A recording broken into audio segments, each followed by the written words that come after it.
All right.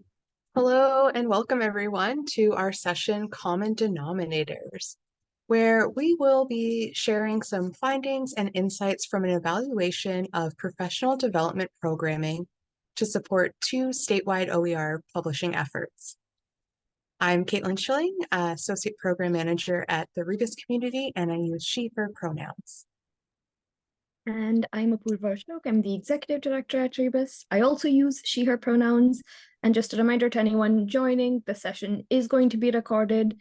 If you require captions or transcripts, you can access both of those by just hovering down on your Zoom screen and selecting show hide captions or view full transcript. And the slides for today are already uploaded into Oxford Abstract. So if you want to go into that space and download the slides and follow along, you're more than welcome to. Before we dive in, I just want to take a moment to situate myself. I'm an immigrant settler from India. I'm joining you today from Takaranto, what you might call Toronto. I'm on the traditional territories of many nations here, including the Mississaugas of the First Credit, the Anishinaabe, the Chippewa, the Haudenosaunee, and the Wendat peoples. And I'm grateful for the privilege to live, play, and learn here. And I am a disabled settler of French and German ancestry. And today I'm joining you from a very snowy Winnipeg, Manitoba, Canada, on Treaty 1 territory. These are the shared lands and waters of the Anishinaabe, Dakota Oyade, Ininawa, as well as the homeland of the Red River Métis. I might ask all of you who are on the call if you can take a moment to let us know where you're joining us from today. Use the chat function and drop in your own acknowledgements. For Kaitlin and myself, the acknowledgements are really our first step in our commitments to reconciliation. We heard this from Rajiv during the keynote this morning. This is a powerful recognition is a powerful step towards reconciliation and decolonization. For those of you who might be hearing this kind of territorial acknowledgement for the first time, I hope it's a helpful starting point for you, and it encourages you to learn more about the history of the lands in your regions or the spaces in which you're located. If you access the slide deck afterwards, you can use the resources that are available here to support your reconciliation journeys, your decolonization journeys. So today, as Kaitlin said, we're going to share some findings with you. We're going to share findings from an external project evaluation of what we call the Textbook Success Program as it was delivered to OER creation teams in 2 states. So after a quick contextual overview, we'll look at some of the nuances of the program design, we'll look at statewide support structures, and the role of professional development in general to promote sustainable OER networks. I think what we'll try to do is to share the secrets of success behind some successful state approaches so you can adapt these lessons and these strategies into your own regions. All right, with that, let's set some context. So a little bit about Rebus and the work we do. Rebus Community is the open education and professional development arm of the Rebus Foundation, a global nonprofit working to make knowledge freely available. Rebus Community centers our work around developing and cultivating a movement of leaders who are leveraging OER and open practices to transform higher education. In 2021, Rebus collaborated with 2 U.S. Department of Education funded projects to support their open education initiatives through our Textbook Success Program. We worked with Louisiana and Massachusetts and decided to allocate our own resources to learn more from these partnerships to understand what works and what doesn't. You'll see some details about the 2 states involved on this slide. Louisiana, secured a 3-year U.S. Department of Education open textbook pilot grant to fund extensive OER implementation across Louisiana, developing OER for 25 courses at various institutions and dual enrollment settings, high school settings. They also received an Institute of Museum and Library Sciences, or IMLS, grant to support a second round of OER creation projects. The Massachusetts team, led by Framingham State University, also received an open textbook pilot grant called Rotel, with the goal to boost the use of OER in high enrollment general education and career courses at six public Massachusetts institutions. Rotel stands for Remixing Open Textbooks Through an Equity Lens, and as the name suggests, equity is a critical aspect of this work. For Lewis, too, it was important that the OER courses created during the grant met the needs of diverse learners and institutional context in their state. Both states implemented teams-based approaches to OER creation and partnered with Rebus to deliver professional development for OER publishing through the TSP. And I believe I saw both Emily Frank from Lewis and Marilyn Billings from Rotel at the session today. So if anyone has any specific questions about either of those initiatives, please connect with them. To carry out the evaluation, we brought on Edbridge Partners to carry out the independent evaluation of our program and capture the experiences of participating cohorts from Louisiana and Massachusetts.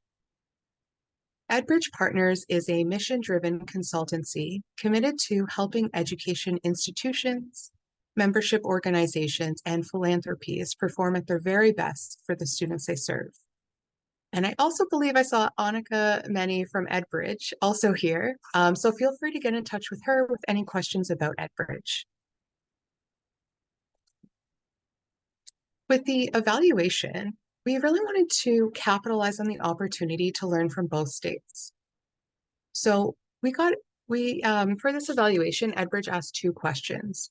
The first was, what elements of the participating teams contribute to the most successful outcomes for the textbook success program?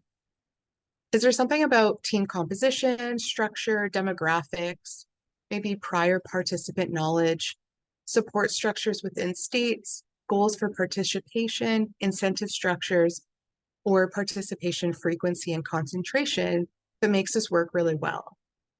And the second question we asked was, which elements specifically help to promote the development of resources that are reflective of the core equity and efficacy principles Rebus seeks to teach educators via the TSP? So is there a magic formula to teach and embed equity in OER? And with that, I will hand it over to Apurva to provide an overview of the TSP. Thank you, Kaitlin. So just as a reminder, teams from both Lewis and Rotel participated in the TSP in 2 rounds each. If you're hearing about the program for the first time, the TSP is a 1-year professional development initiative for faculty, librarians, administrators, and managers, providing them the knowledge and tools to create high-quality OER. The program itself is facilitated by alumni with prior experience in the course and successful experience publishing OER materials. The facilitators of the program lead cohorts of about 6 projects, 6 teams during the course of the year.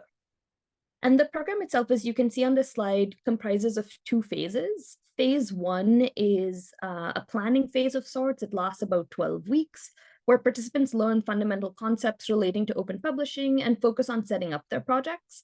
And phase 2 is more of the practical application phase. It runs for 9 months, and it gives teams the opportunity to apply the lessons learned in that first phase and work hands-on with their projects. They get a chance to meet each other monthly in either a group check-in format or in one-on-one support sessions with their facilitator. And the next slide here shows you at the very high level, just some of the topics that are covered in the TSP. And what's worth noting here is we really encourage participants to consider different ways to make that OER more inclusive and impactful for their students throughout this process. So equity as a concept is something that is embedded throughout this cycle, but it's also something that's modeled in our facilitation approach as well. And Sheena, I see your question about links for the TSP program. I'll drop that into the chat. So what we did, just again, for context setting sake, is we delivered the program to both states in 2 rounds. During the Lewis rounds, we noticed that cohorts were actually based and created around discipline. So they were grouped by discipline, and each cohort had an assigned lead or a project manager for each team. With both Lewis rounds, the team and Emily's team actually requested some modifications to that phase 1 and phase 2 structure. In round 1, we actually delivered all 12 sessions that were in phase 1 over the course of the full year. So sessions were delivered once a month. And for phase 2, we shortened the initial delivery of sessions, and we instead incorporated some of those topics when they were more relevant to teams later in phase 2. In Massachusetts, rather than dividing cohorts by discipline, we noticed in round 1 that teams were grouped by creation type. So they had new creation projects that were grouped together, and then they had adaptation projects that were grouped together. And you can see that the team compositions varied slightly with Massachusetts in the Rotel group versus the Louisiana group. Here, teams were primarily composed of the subject matter expert, the faculty member, but had access to shared support staff across all the 6 participating institutions in the grant. In the second round, for Rotel, they actually added what they called a publishing support team to help faculty specifically with pieces like formatting or editing and design. And with Massachusetts or Rotel, we just followed the regular TSP structure. So phase 1 comprising the 12 weeks of instruction, and then phase 2 following for the remaining 9 months. So all in all, this evaluation spanned over a year, encompassing both rounds 1 and 2 in both Massachusetts and Louisiana. Edbridge employed various data collection methods to assess the TSP. They started by interviewing grant leads and a handful of alumni facilitators from both systems at different program phases, exploring their perspectives and their goals regarding the TSP. They also conducted 2 focus group sessions with Rebus staff. Next, baseline and end of program surveys were administered to all participants, which included faculty and librarians, instructional designers, and administrators.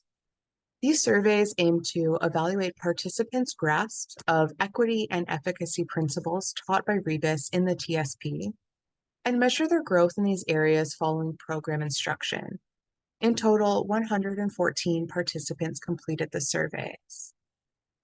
And through these interviews, surveys, the conversations with Rebus staff, and data shared from internal Rebus surveys, Edbridge gathered these insights about the TSP structure, including team roles and responsibilities, the structure itself, including schedule and cadence of sessions, content and curriculum, pedagogical strategies for creating and publishing OER aligned with equity and efficacy principles. So what did we learn? Well, I'll walk you through some of the findings of the project evaluation, which proved to be quite insightful and can guide statewide systems or consortiums with goals of establishing sustainable and inclusive OER publishing initiatives. Fundamentally, the evaluation validated our understanding that professional development, and the TSP in particular, is a useful tool to help educators upskill, grow their confidence in various aspects of equitable OER publishing, and to build capacity to sustain this work over time. The evaluation went beyond just assessing the overall effectiveness of the program. It also shed light on some of the specific structural components for both Rebus and state partners to keep in mind. So Rebus received feedback about program setup, pacing, scheduling, suggestions for more interactive facilitation, appreciation for how DEI was included in the curriculum, ongoing support and communication from both Rebus facilitators and staff, and importance of establishing clear expectations and roles. State system partners, on the other hand, received feedback about ways to better align grant goals with the program expectations, developing clear and consistent communication plans so that goals can be met setting up teams that are equipped and supported to do the work in equitable ways, and incentive structures. So thinking beyond monetary compensation for creators, but also about providing ample time and other recognition or rewards for contributing to such impactful initiatives. So all in all, we delivered this program to about 50 creation teams, and there were a lot of people involved. There were a lot of suggestions and observations that came in that tended to vary over the course of the year or year and a half that the program was delivered. Edbridge really did a great job in sort of consolidate suggestions as they came in. They identified 5 key themes that they found in common across both states that accounted for positive participant experiences and for the development of equitable resources. So you see those 5 on the screen there, and I'll tell you a little bit more about each of them. With the teams-based approach, really this approach encouraged individuals to connect with people in different roles in the post-secondary system. So faculty were really encouraged to connect not only with librarians, but also with some of the administrators or organizers running the grant. And this fostered a lot of expertise sharing and skill building in pursuit of those shared goals. Flexibility was also something that worked really well for both state partners. The ability to adapt the program structure to fit with the broader design of their grant was useful, mainly to help the participants receive timely instruction and support. Communication, I think, between the organizers, so specifically between Rebus staff, Rebus facilitators, and grant leads, to clarify roles and expectations had positive trickle-down effects. So really good communication at the top of that chain, I think, made its way down towards the grassroots level to the people who are actually doing the work. Feedback integration and making sure that there was regular evaluation to adapt our expectations or even adapt our performance and progress towards those goals was also really helpful and done well. And lastly, this was something that Kaitlin mentioned in the previous slide. It was really appreciated the way in which DEI was woven and braided in towards not only the curriculum, but also into the instruction and the relationships between facilitators and their cohorts, between the organizers themselves. And this, in turn, the emphasis on the value of DEI in all of these ways promoted the incorporation of equity and inclusive approaches into the published OER themselves. And I'll say, if you're someone who is running a similar cohort-based program, these are some elements that you can easily replicate in your approaches as well. Or if you're someone who's considering the textbook success program for your needs, come back to us and make sure you leverage these 5 elements during the course. Edbridge also analyzed data from the system and generated some recommendations to guide statewide initiatives that are creating sustainable and inclusive OER publishing partnerships with Rebus. So you see 5 recommendations on the slide here. These not only build on the successful elements that I just shared, but they also address some findings and some of the gaps in that the evaluation brought up. First and foremost, and I'll say a lot of these sound very simple, but are actually pretty important and critical to the success of a particular grant project or a larger initiative. Establishing clear expectations. This really is about ensuring that all the leadership members and the leadership team is well informed, not only about the broader goals of the grant, but about different pieces involved in the process, the timeline, and the key individuals involved. So who can I connect participant X to if they have a problem? It's helpful really for the leadership group at that, or the organizing committee, to know right away what their roles and responsibilities are, and how some of this work is divided amongst a much larger collaboration. Recommendation number 2 is to devise and implement a communication plan. So ensuring that you have a plan and a consistent message that shares that timeline, but also shares the why, the purpose of the work, is something that can help all of the groups stay focused over a long period. If you're only working on a project for a week or so, this might not be as important, but if you're trying to sustain an initiative that is anywhere from 1 to 3 years, really having that plan in place and reminding folks of the motivators can be really useful. So if you have one, share this early and share it often. For recommendation number 3, I think it's imperative to be precise about the support provided by the professional development program in question, and to specify where people can go for anything else they need. So in our case, the TSP provided invaluable support and integral professional development around open publishing practices, but our cohorts might have needed more assistance adopting some of the new tools or the technologies that their states were using. So thinking about additional experts that you might need and trying to build some of those corresponding support models is a really critical piece of this puzzle. Recommendation number 4 is linked to 1 and 2 a little bit. It underscores the need for well-defined standards. So while the program provided the teams and participants with some autonomy to determine the final materials, it was really helpful to have guideposts from organizers for them to be able to do this work well, to know when they're meeting some of those milestones or markers. In our case, we found that an equity rubric, such as the branch ED equity rubric, was a helpful tool to articulate expectations for those published OER, the published materials. And these tools and guideposts, I'll say, can inform participants' professional learning and growth, but also make sure that you're making progress towards the grant's broader goals.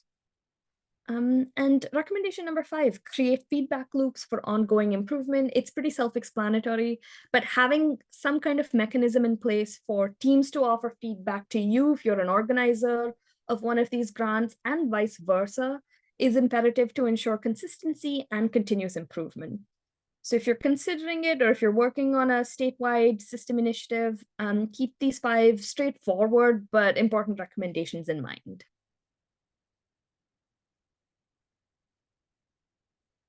This is a quote from a Louisiana project leader, and it highlights some of the relief that's experienced by participants and grant leaders in the TSP just due to the collaborative nature of the program.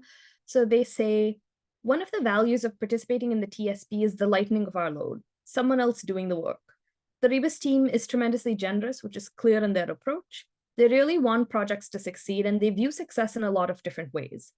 Creating a textbook is not the only measure of success. Learning, growth, and camaraderie are too. And it's that last piece there, the emphasis on diverse measures of success beyond just textbook creation, that underscores, I think, our program's commitment to fostering learning, personal development, and a sense of community among participants. And I'll say this is one of many little interview snippets from the report. Annika's team has put together a pretty comprehensive 42-page report that we're trying to summarize for you in 25 minutes. Kaitlin has just dropped a link to the report in the slides. So if you are curious to learn more about that DEI evaluation rubric, if you're curious to just look at a thorough review of 5 published OER, or learn more about facilitator pathways as a way to continue professional development for open educators, please take a look at that full report.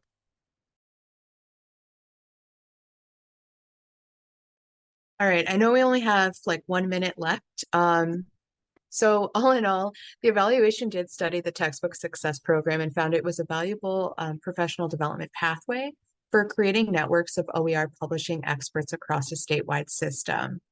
So the process provided us wisdom as well as recommendations for statewide initiatives who are creating sustainable and inclusive OER partnerships with Rebus.